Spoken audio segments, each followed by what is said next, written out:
Everybody's got a price, it's the $1 million man. Podcast in demand. Understand, everybody's got a price. $1 million man. Everybody's got a price. $1 million man. Everybody's got a pod, it's the $1 million man. Podcast in demand. Understand, everybody's got a price. $1 million man. What's up, everybody? It's Marcus D'Angelo, and we are back for another episode of Everybody's Got a Pod. And of course, I am joined by the $1 million man himself, the Hall of Famer, Ted DiBiase. Ted, what's going on, man? Ho, ho, ho. Merry Christmas and a very prosperous New Year, as the $1 million man would say it. Fantastic stuff, especially coming off the heels of our last episode where you bought Santa Claus. Never thought it would be possible. Yeah, But, like I say, everybody's got a price. Well, look, it's speaking of the last episode and all the episodes that we've done thus far this year, this is going to be our last episode of the year. And believe it or not, Ted, you and I have been nominated for an award. So our podcast has been named a finalist for the 2024 Best Wrestling Podcast by the Sports Podcast Awards. And man, what an awesome honor it is. We haven't been doing this a year, but we're being recognized for our work. Wow, that is awesome. And a lot of that work is your work.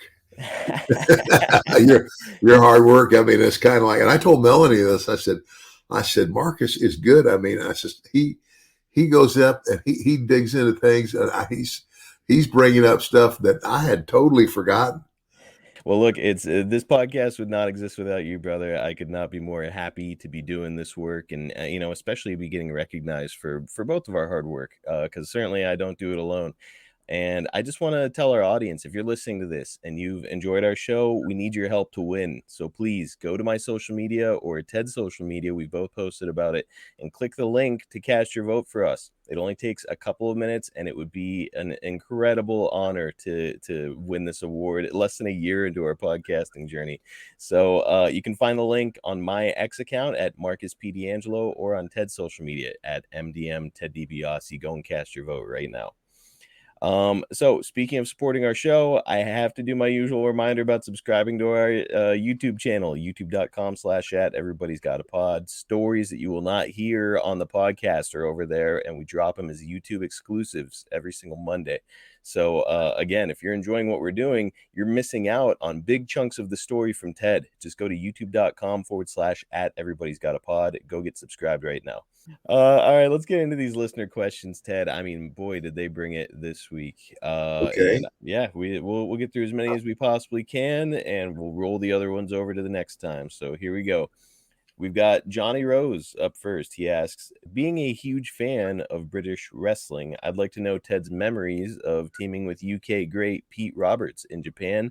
Any memories he may have of other British wrestlers over the years?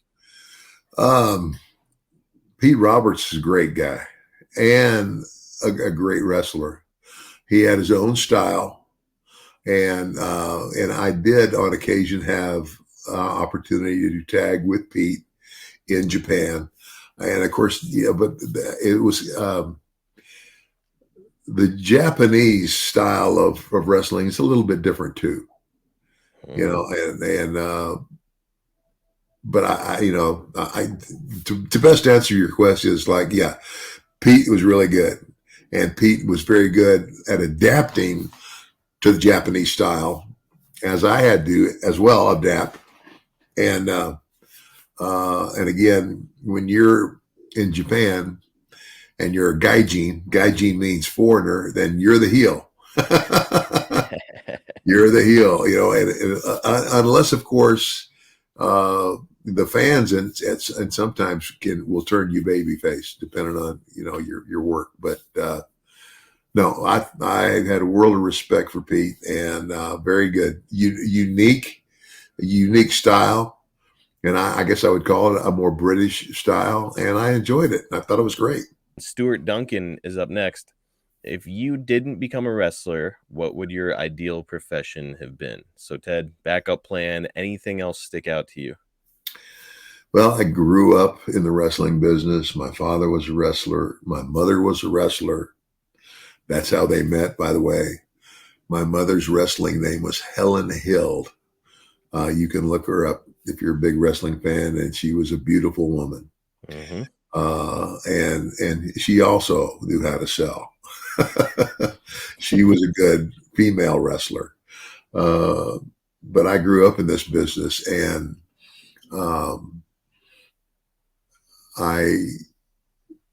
the other thing, I mean, because my dad was not only a wrestler, but played football at the University of Nebraska, and Nebraska has just really gone down in terms of it used to be, I mean, it was kind of like Ohio State. Every year, Ohio State is in the top 5 somewhere, or the top 10 somewhere. That's the way Nebraska used to be. Yeah, it's not anymore, and that's sad to say, and I don't know why. But I was a big football fan, and so I had early on, I had visions of going to, and I did go to college on a football scholarship, but I realized in college that I was not going to be NFL material because I was pretty slow. As a matter of fact, one day, one of the coaches looked at me and said, "DiBiase, I love your tenacity, but dang it, we're going to have to start timing you with a sundial." And so what they did, because I was recruited as defensive tackle, said, "We're going to move you to offense and give you the benefit of the snap count and an assignment." There you go. Because those offensive linemen, they know right when to go, and what their assignment is. And so, but as they told me that, the thought also passed through my head. I said, well, I guess I won't be going to the NFL. So your plan initially was, I'm going to play in the NFL, and then after that went away, you're like, I'm going to be a professional wrestler. Meaning there was no safety net, no backup plan. You're like, this is what I'm going to do for a living. Yep. So, I mean, if you just hindsight now, Ted of right now, looking back, if neither was an option, you couldn't be a wrestler, couldn't be a pro football player. I mean, is there some profession that you're drawn to that maybe you feel like you'd like to do for a living? Well, no, I guess because my older brother Mike is extremely intelligent, a near genius IQ. And, I think he got he had a master's degree in psychology, and he was a teacher. And he could teach college level mathematics. Wow. And so I guess my thought was, I might not be a teacher like that, but I looked at myself as being probably a teacher of some kind and a coach. Okay.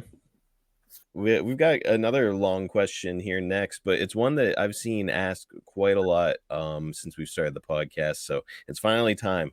Jonathan O'Dwyer asks, as critical as Ted has been of Ultimate Warrior through the years, still in the self-destruction DVD, he said that Warrior respected Ted's knowledge of the business, and he never personally had a problem with him when they were working together. And in Ted's book, Every Man Has a Price, he said that Warrior was one of the guys he said goodbye to when he left the WWF in 1996. So my question is, does Ted have any good memories of spending time around Warrior? It sounds like it wasn't all bad back when they were working together, and the animosity grew in retrospect.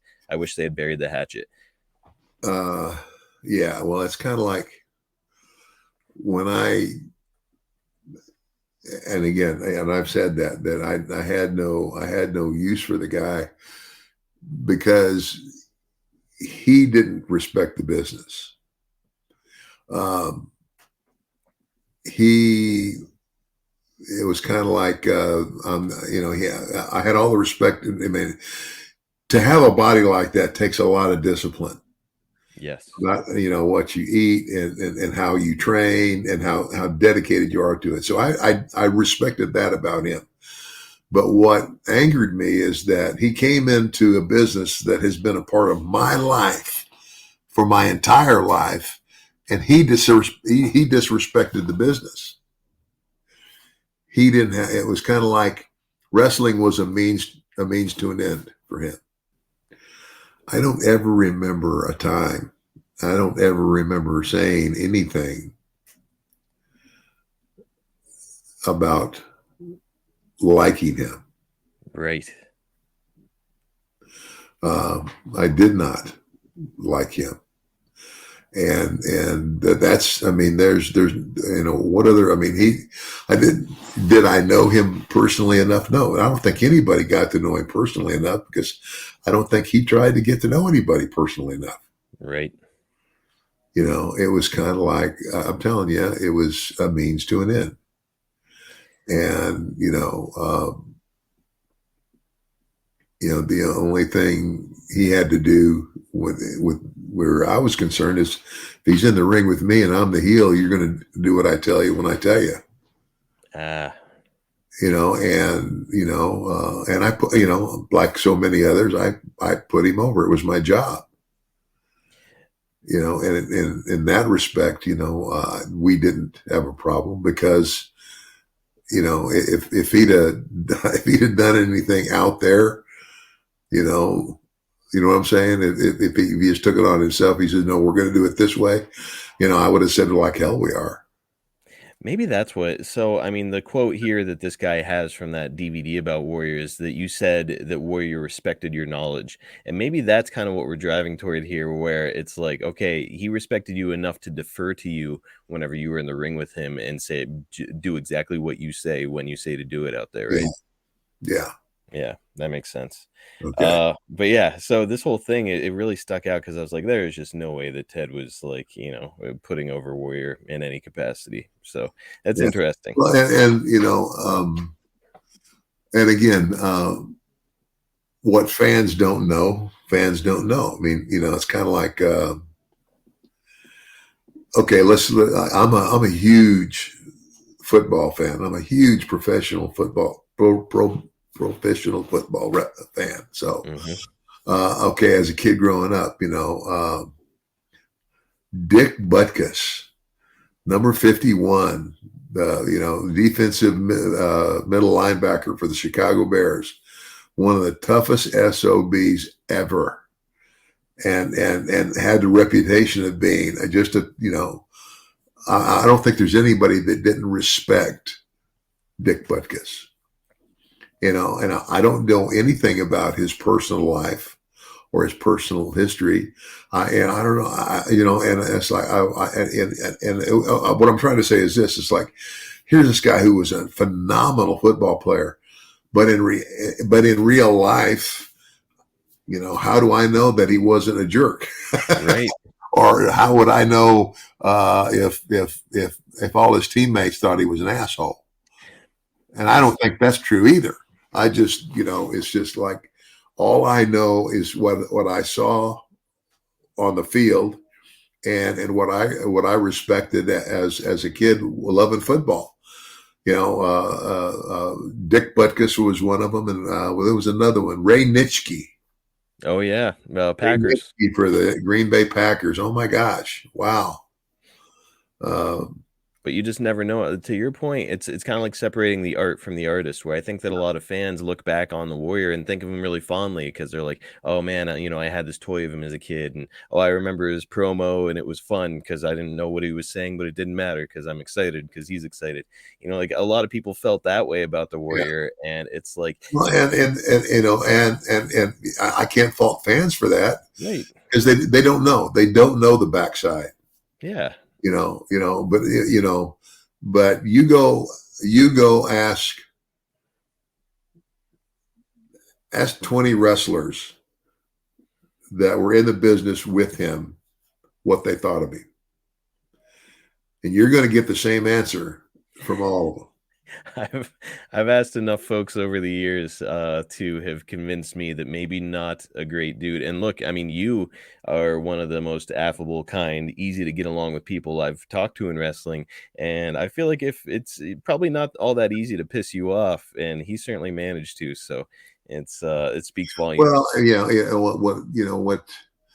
what the piss me off part was, like, just kind of an arrogance, or like I don't give a shit attitude about. In other words, okay, I respected the fact that here's this guy. Oh my gosh, what a body, and I understand how disciplined he had to be to look that good. Yeah. Okay, but that apparently he thought was all he needed, because when he got in that ring, if there wasn't somebody like me on the other side of that ring who could lead him by the nose, he was helpless. There was it was like, okay, tell me, Marcus, what did you see the Ultimate Warrior do in every single match you ever had? Oh man, like the shoulder block, shake the ropes, get Shake blown the up on the way rope. to the ring. Yeah, Yeah, and that's it. that's about it. That's it. Yep.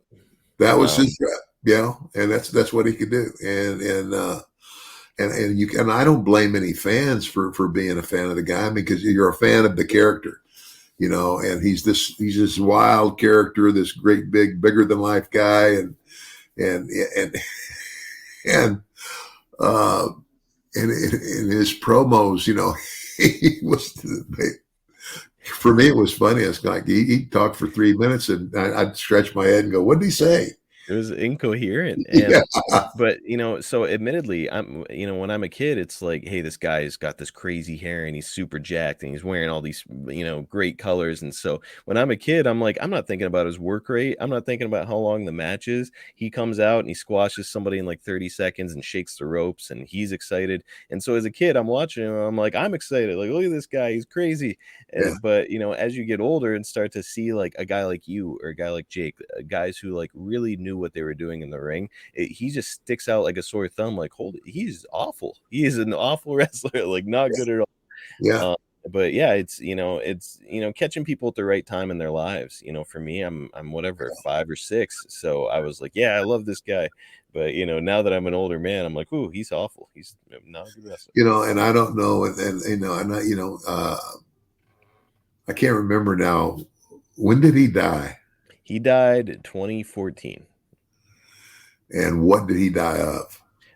I believe it was heart failure, and it was if you remember, he appeared on Raw. It was like the night after WrestleMania. He came out on Raw and he did a promo, and he was wearing like a plastic warrior mask and like a trench coat, and then he took off the mask and he was very, very red faced during this promo. He just didn't look well. He looked like sweaty after cutting a promo. And then here, lo and behold, it's like the next day, I believe he was in the airport, and I want to say it was Phoenix, Arizona, and suffered a heart attack there and died.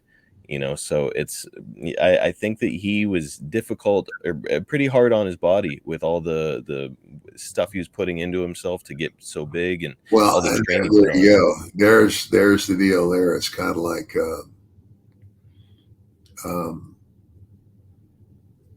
and I can't remember. I know that they eventually started testing guys for, steroids and stuff, but I don't know if they were doing that at the time that the Warrior was with us. But They did, and what's funny is, Warrior went away for a little bit, and then I believe he made a return in like '92 or something. So yeah, he had a falling out. I want to say in like late '91, left the company, came back in '92 briefly, and then back in '96 as well, and like very, very distinct difference in his physique, where it's like it was very clear that they had made some mandates when it came to steroid use. And yeah, like he went from being this giant bulky huge guy to like very muscular still and ripped, but very lean.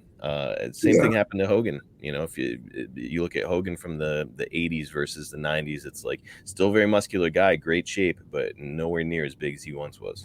yeah. Yeah. So you can see the effects of the steroid trial.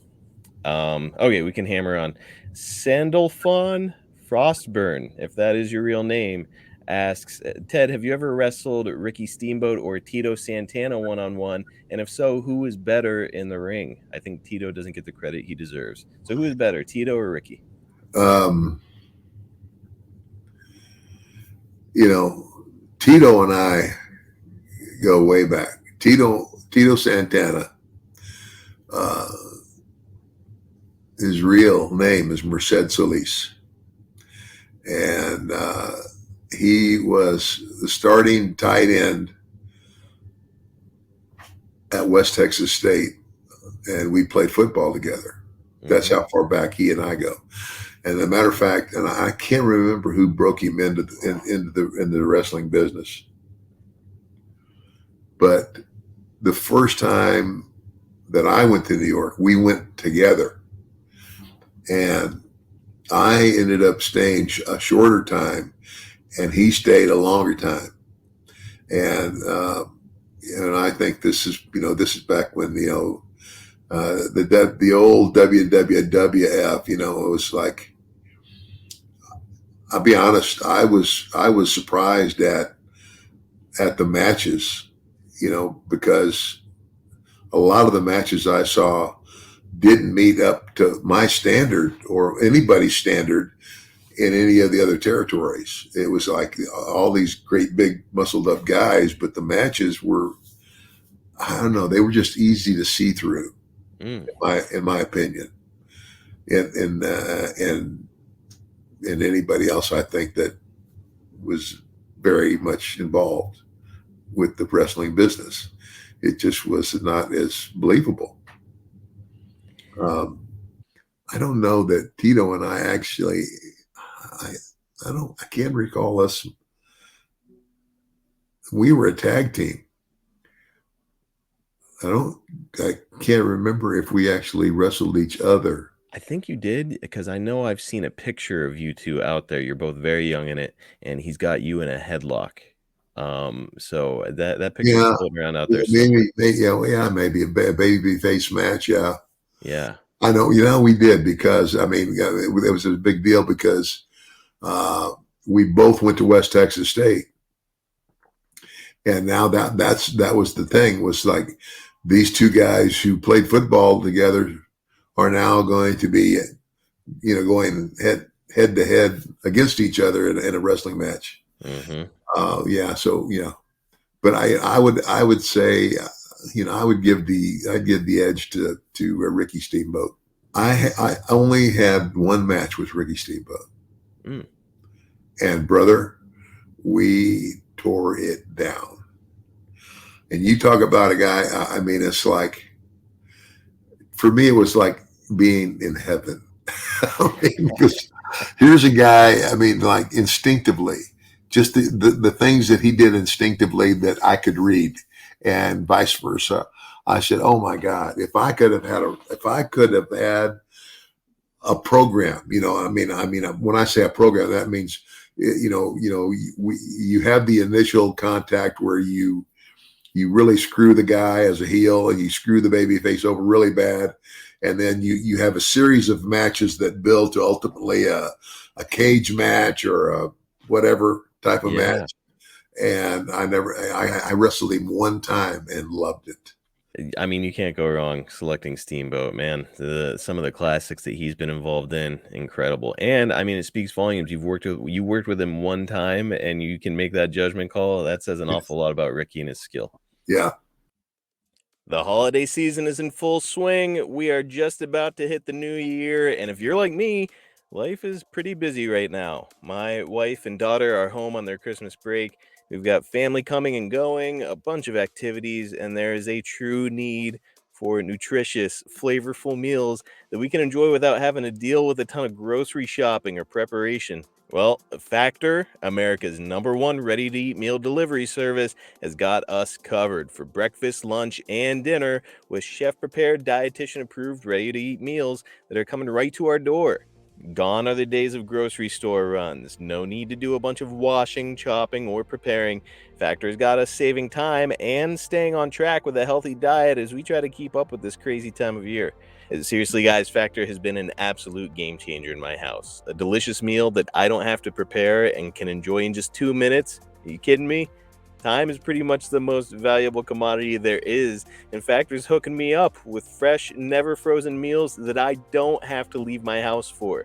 And if you want to hear the best part, how about this? a wide variety of different meal options. With Factor, you can choose from 35 plus chef-crafted meals every week that support a healthy lifestyle and meet your meal preferences. Whether it's calorie smart, vegan, veggie, protein plus, and more, they have got you covered. We try to be calorie conscious here in my house, especially this busy time of year when it can be so easy to go grab some fast food or some quick, unhealthy meal. With Factor, we've got delicious dietitian-approved calorie smart meals with around or less than 550 calories per serving. Or, if I'm looking to bulk up a little bit, pack on a little extra muscle, they have Protein Plus meals with 30 grams of protein or more per serving. I'm hitting fitness goals and keeping myself in shape despite the delicious cookies that seem to be showing up at my house every single day. And by the way, Factor is not just for dinner. You can count on extra convenience any time of day with an assortment of 55 plus add-ons to suit various preferences and tastes. You can choose from quick breakfast items, lunch to go, grab and go snacks, and ready to drink cold pressed juices, shakes, and smoothies. They have got you covered with convenient, nutritional, and most importantly, delicious options any time of day. December's almost over, but before it is, get Factor and enjoy eating well without the hassle. Simply choose your meals and enjoy fresh, flavor-packed meals delivered straight to your door. Ready in just 2 minutes, no prep, no mess.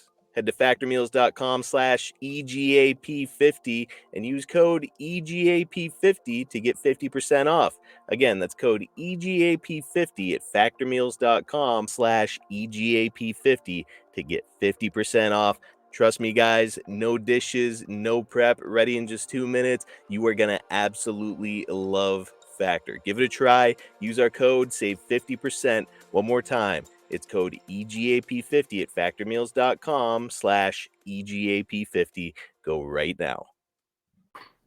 All right, we'll do a few more and I'll let you go, Ted. We've got Donald J. Simmons who asks, based on storylines only, which was your favorite territory to work in? Which, based on response, not money, was your most successful feud? So 2 questions there.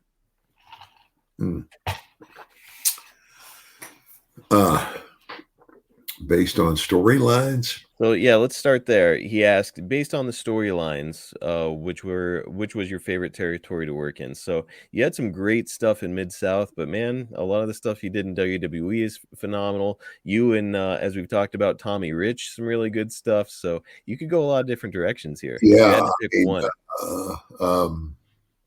Golly.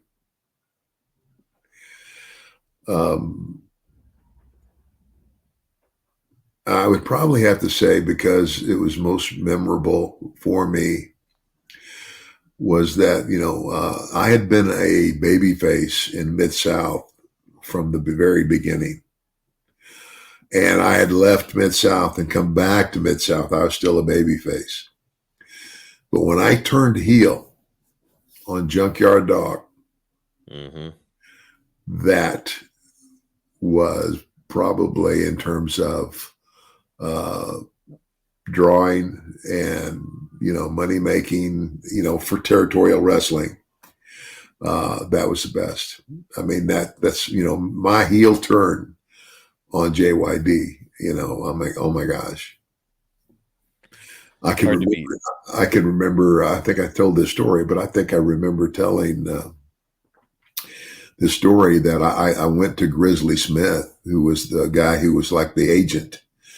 He showed up at the show in New Orleans, and it was specifically New Orleans because the crowd in New Orleans was about 90% black, and they loved JYD, right? And they, up until that time, they had loved me. So I told Grizz, I said, I'm not driving my car to New Orleans. He said, why? I said, because it'll be on blocks or it'll be torn up, when I come out. And he says, okay, I get that. He says, well, you ride with me, I'm neutral. So I rode with him. JYD and I go out there, and of course, we do, he just beats me from pillar to post, and the crowd's going wild, and I slip in and load the glove and knock him out, and we'll see you next week and draw another crowd. And so I go back and I'm showered up and everything, and Grizz comes walking in the dressing room. puts his hands on his hips, and he's looking at me and just shaking his head. I said, "What's wrong, Grizz?" Just shaking his head. I said, "Something wrong with the match?" He said, "The match was great." I said, "So what's wrong?" He said, "They slit my tires. All 4 of them." I see. I said, "They only slit your tires." I said, "If I'd have driven my car would have been on blocks. They'd have taken the tires." So you kind of answered his second question there, because the second question was which, based on response, not money, was your most successful feud. So I would say that, if you're inciting a crowd to put, Yeah. slash people's tires and beat up on cars, that's a pretty successful feud. It does make me wonder though, Ted, if we go the other direction and we say, okay, from a money making perspective, what was your most successful feud? You don't have to give me any figures, but who do you think you drew the most money in your career with? Wow. Oh.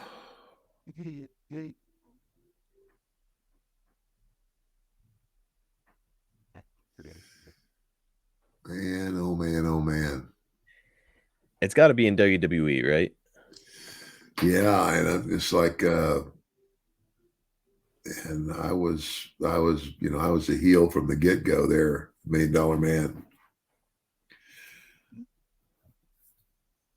Who did I start off with there? Do you remember? Well, I'm so I'm trying to think. Obviously they always say like you want to be the heel in the main event because that's where you make the most money. So I'm trying to think. Okay, who is he main eventing with? Well, And yeah, gotta be Savage, Hogan. okay. Uh, WrestleMania 4 was my first WrestleMania. Mm-hmm. And I, ended up, it was a tournament to declare a new champion. And that was because I seemingly had bought the title from Andre the Giant. And the main event there was me and Savage at WrestleMania 4. And I think as far as a significant, because it changed so many things. Basically, I changed Randy, who had been a heel. I came in and made him a babyface in one match. Mm-hmm. And so that one match, was, it was the springboard for the rest of my wrestling career. Me and Savage at WrestleMania 4. And the really cool thing about that is we had this great match, and that was the first time Randy and I had ever wrestled each other. You guys tore it down, and actually we talked about that, and it would have been the second episode of our podcast. Yeah. For want to go back into the archives and have a look. So, and then following that, you and Savage, as we discussed, you guys would continue a program. And I mean, we're talking about SummerSlam '88, the cage matches. You're kind of working the loop with him. That's got to be the most money you made? Yeah. Over the course of your career, right? Yeah, I would say so. Yeah. That's a hell of a good run. Okay, couple more quick ones and we're all done. Rob Sykes asks, who is the biggest cheapskate in the WWF or WCW? Who is the cheapest guy you traveled with or saw, cutting corners? Okay. Oh gosh. I'm going to say Savage. I mean, Randy was notorious for, there would be times where, like, we'd fly into Chicago and we'd be there for we'd wrestle in Chicago on a Friday night, Saturday night in Milwaukee, Sunday night in Green Bay, and then drive all the way back to Chicago, and to get on a flight out the next morning. Well, by the time you get back to Chicago from Green Bay, it's late. And and Randy wouldn't get a hotel room. He and Elizabeth would sleep in the rent-a-car because he was too cheap to get a room. I didn't even factor in Liz in all this. I'm like, oh yeah, Savage sleeping in his car, and then you said he and Liz, so he's forcing his wife to sleep in a rental car too. That is next level cheap. Yeah, Wow. and so I mean, yeah, Brandy was pretty tight. He was notoriously tight. Did you ever do that thing? I always hear about guys over the years who would see who could stay in the worst, cheapest hotel. Did you ever do that, or not for you? I tried not to. Jake told me about staying in a $6 per night hotel once, and oh man, Oh it gosh. did not sound Now, I'm good. gonna tell you what, right here in Jackson, Mississippi, where I don't live in Jackson. I live in the suburb of Jackson, but I'm telling you what, there was one hotel, and Jackson was not a place where we often stayed over anyway. And when we did stay over, we stayed over like at a it was like in north, going north on Highway 55. There was a pretty nice hotel there, but this one, for whatever reason, every hotel in the dang city was full. There was something going on, and we had to stay in this Dewdrop Inn that was right on the borderline about the worst part of Jackson, Mississippi. Oh, It's kind of like, you can hardly sleep for wondering if somebody's going to bust through your door. I can't remember the name of it, like the Dewdrop Inn. I don't know. oh man, it's some of the places I've heard about. Ugh, awful. Yeah. All right, last one, and I'm letting you go. Jimmy asks, "What is your favorite food, and which city has the best?" Ted, I'm from Pittsburgh. Have you ever tried Permane Brothers? Have I ever tried what? Permane Brothers sandwiches, the famous Pittsburgh sandwich. Oh, yeah. Pretty good. Pretty good. Pretty dang good. But my favorite food, well, being raised in an Italian family, lasagna,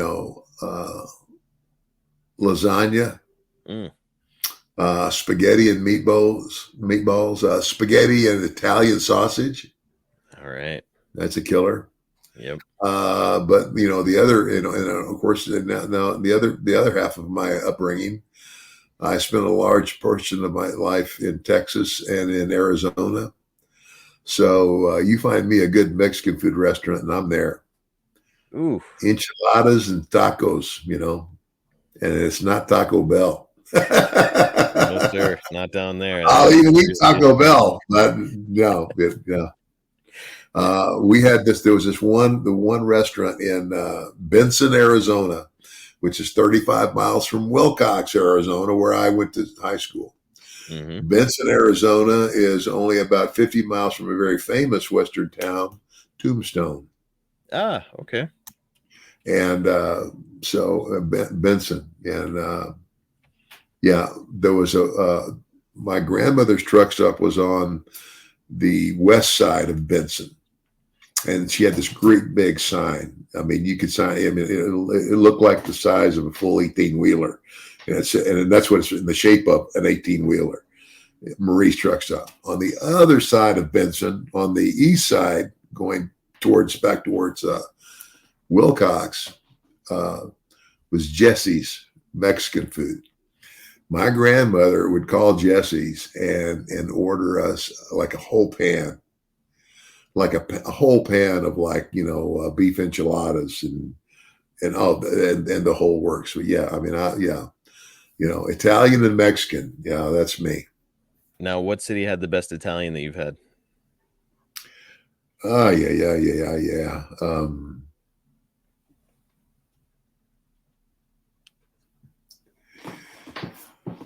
Oh man, New York? You know what? I would have to say New York. And I'm trying to think. I know I went to, it was a really nice place in Manhattan that we went. And I can't remember the name of this place to save my life. It was so long ago.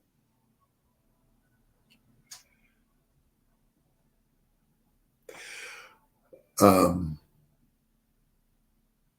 I don't remember the name of the place, but I remember one night that when we were in there eating and having a few cocktails, that, there was a back room, and all of a sudden, I guess everybody was getting ready to leave from that back room, and right through and past us sitting there and out the door was John Gotti. No way. Yeah. Oh my Yeah. God. Yeah. That is crazy. Yeah. Well, look, if John Gotti is eating there, there's some damn good Italian food there. Yeah. Oh man. Oh, we're not going to beat that, Ted. That's going to wrap us up for today. I'm hungry now, so we've got to go. Okay. But man, there's plenty more questions left. We will roll them over onto the next one, so don't worry, folks. Next week, we're going to be back in action with WCW with a look back now to January 1997. So our first look at 1997 in WCW. So also, you guys all know what that means. We're going to be talking about the infamous sold out 1997 pay-per-view with Ted on commentary. It is a really fun, ridiculous pay-per-view. So we'll be discussing everything that happened there. Before we do go, I want to remind you all that if you'd like to get this podcast with no commercials and get access to a ton of sports, entertainment, and other shows, get over to premierstreamingnetwork.com and sign up for Premier Plus. If you're a wrestling fan, you are going to love it there. There's so much content. Again, it's premierstreamingnetwork.com. Sign up for Premier Plus today. If you're enjoying our show and you're listening on your podcast app, do us a favor, like, subscribe, leave us a 5-star review. Helps Ted and I out a bunch. Also, do not forget to vote for us for the best wrestling podcast of 2024 through the Sports Podcast Awards. Man, that's going to mean a lot to Ted and I. Follow Ted at MDM Ted DiBiase on all of his social media. Follow me at Marcus P. D'Angelo on X, and follow Premier Streaming Network at Watch on Premier on X and at Premier Streaming Network on Instagram and Facebook. I love doing these Ask Ted Anythings. We just never know what direction we're going to go in. And now I'm salivating because of all that food talk at the end. So I love getting to take these different avenues with you, brother. Well, that's great. I'm loving this too. But as we go, as always, I have to remind all of you fans out there, I can't ever end or begin the show without reminding you that everybody's got a price for the $1 Million Man. And have a very happy and prosperous new year. Absolutely. Happy New Year to all of our listeners. We appreciate all of you guys, and we will catch you next time right here on Everybody's Got a Pod.